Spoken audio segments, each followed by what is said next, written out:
Hello HSC ২৭-২৮ আজকে তোমাদের ক্লাসের টপিক হচ্ছে পদ প্রকরণ। আজকে আমি তোমাদেরকে ৪টি পদ পড়াবো। এই ক্লাসটি করলে তোমরা খুব সহজেই পদ প্রকরণ শিখতে পারবে এবং কখনোই ভুলবে না। তাহলে চলো শুরু করা যাক। তাহলে পদ প্রকরণের প্রথমেই কি আছে? বিশেষ্য, যার ইংরেজি হচ্ছে নাউন। কোনো কিছুর নামকেই বিশেষ্য বলে। বিশেষ্য কাকে বলে? কোনো কিছুর নামকেও বিশেষ্য বলে। যেমন রাহাত, রাইসা, পাখি, নদী, আকাশ, সংঘ। এরপরে আসছে সর্বনাম। সর্বনামটা কি? যে শব্দ বিশেষ্যের পরিবর্তে ব্যবহৃত হয় সেটাই হচ্ছে সর্বনাম।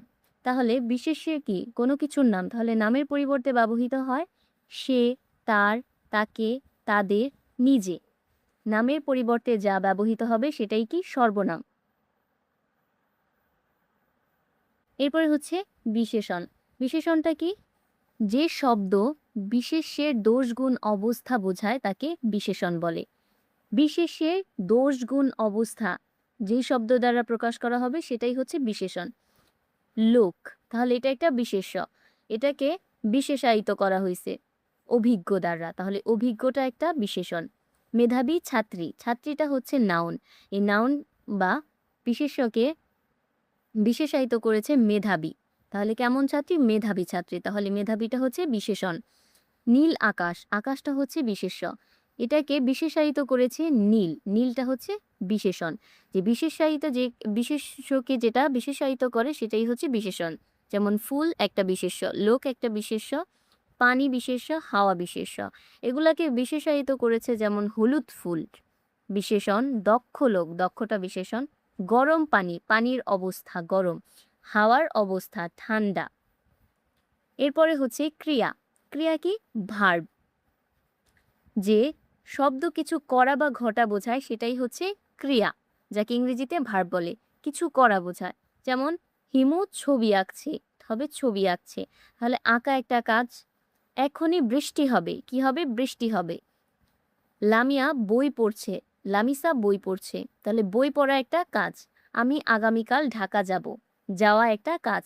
কোনো কাজ করা বোঝালেই সেটা হচ্ছে ক্রিয়া। তাহলে এটা আমরা এক নজরে আবার দেখি যে বিশেষ্যটা কি? কোনো কিছুর নামকেই বিশেষ্য বলে। সর্বনামটা কি? যে শব্দ দ্বারা হচ্ছে, যে শব্দ বিশেষ্যের পরিবর্তে বসে। বিশেষ্যটা হচ্ছে কোনো কিছুর নাম, বিশেষ্যের পরিবর্তে যেটা বসে সেটা সর্বনাম। বিশেষণটা হচ্ছে বিশেষ্যকে যে শব্দ দ্বারা বিশেষায়িত করা হয়। ক্রিয়াটা কি? কোনো কাজ করাকেই ক্রিয়া বলে। তাহলে এগুলা পরীক্ষায় যেভাবে আসবে, যেমন তোমাদের একটা বাক্য থাকবে, এরকম বাক্যর নিচে এভাবে হচ্ছে মার্ক করা থাকবে।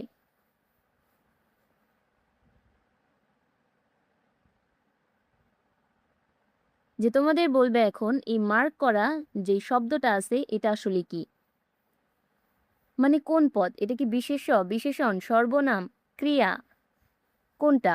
তাহলে লামিয়া এটা একটা নাম, নাম থাকলে আমরা পড়ছি এটা হচ্ছে বিশেষ্য, তাহলে এটা হচ্ছে একটা বিশেষ্য। শিশুটি কান্না করছে, কান্না করা, কিছু করা, কিছু করা বোঝালে সেটা কি হবে? ভার্ব হবে, মানে ক্রিয়া। ভালো আমটি খাও, এখানে ভালো, আমটা হচ্ছে বিশেষ্য, তাহলে বিশেষ্যকে বিশেষায়িত করেছে ভালো আম, তাহলে এটা হচ্ছে বিশেষণ। ভালোটা হচ্ছে বিশেষণ। তার নাম ছিল পূর্ণিমা, তাহলে তার, এটা হচ্ছে সর্বনাম। যে বিশেষ্যের পরিবর্তে যেটা বসে সেটা হচ্ছে সর্বনাম। তাহলে আজকে ক্লাসটি এ পর্যন্তই, পরবর্তী ক্লাসে দেখা হবে। আল্লাহ হাফেজ।